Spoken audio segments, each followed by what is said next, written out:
Hey everyone, welcome back to Mosine Insights. Today we're diving into a critical topic for U.S. national security: why the U.S. Air Force needs at least 300 B-21 Raider stealth bombers to stay ahead in a rapidly changing world.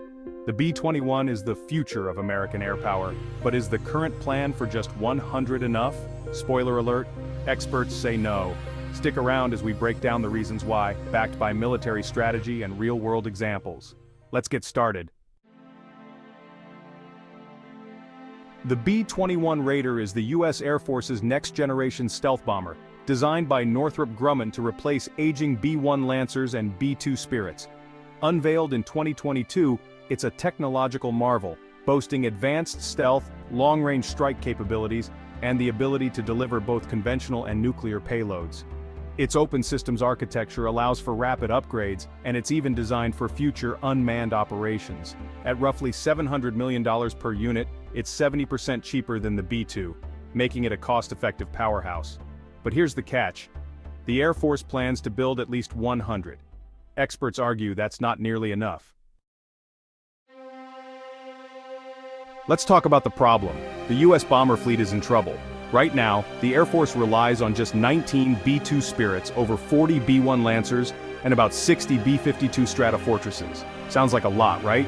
Wrong. The average age of these bombers is over 40 years. B-52s date back to the 1950s, and even the B-2, our only stealth bomber, is from the 1990s. These platforms are struggling to keep up with modern threats.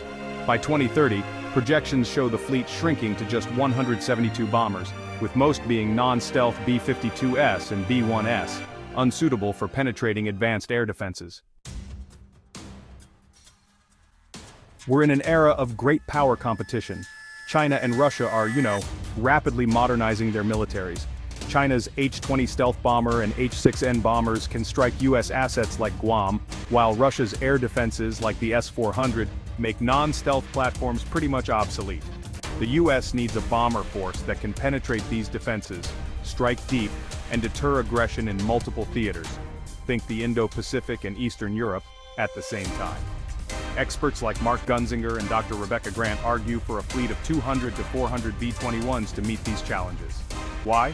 Well, because bombers are uniquely suited for long-range strikes where fighters and aircraft carriers just fall short. For example, in a potential Chinese invasion of Taiwan, bombers need to hit thousands of targets quickly.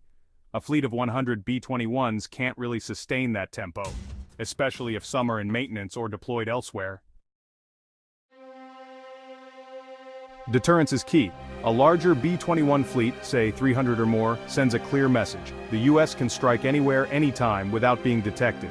This is critical for both conventional and nuclear missions. The B-21 is a cornerstone of the U.S. nuclear triad, and Congress mandates nuclear certification within 2 years of initial operational capability. A bigger fleet ensures we can deter two nuclear peers, China and Russia, while also maintaining a credible conventional strike capability. Imagine a scenario where the U.S. needs to counter a Chinese move in the Pacific, while simultaneously deterring Russia in Europe. A fleet of 100 B-21s would be stretched thin, with some offline for maintenance or training. Experts estimate at least 225 penetrating B-21s are needed to maintain a decisive strike advantage across two theaters. Now let's talk production. The Air Force is ramping up, with 6 B-21s currently under construction and 3 in testing as of 2024. The 2025 budget includes $2.7 billion for research and development and $1.9 billion for procurement, with plans to increase funding in 2026. But here's the issue. At the current rate of 10 bombers per year, reaching even 200 would take decades. Experts like Dr. Rebecca Grant suggest a second production site to scale up to 20 per year. More bombers could also lower per-unit costs through economies of scale, making a larger fleet more affordable. The B-21's modular design helps, but sustained funding through 2028 is critical to avoid delays. Operation Midnight Hammer showed we can't afford to wait.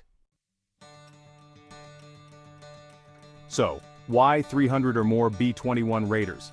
It's about staying ahead of China and Russia, replacing an aging fleet, and making sure the U.S. can fight and deter in multiple theaters. A larger fleet means more flexibility, more deterrence, and fewer risks.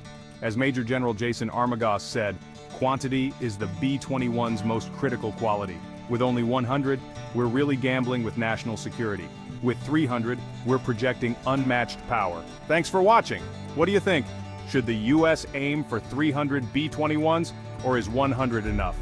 Drop your thoughts in the comments, and don't forget to like, subscribe, and hit the bell for more deep dives into military tech and strategy. Until next time, stay informed and stay safe.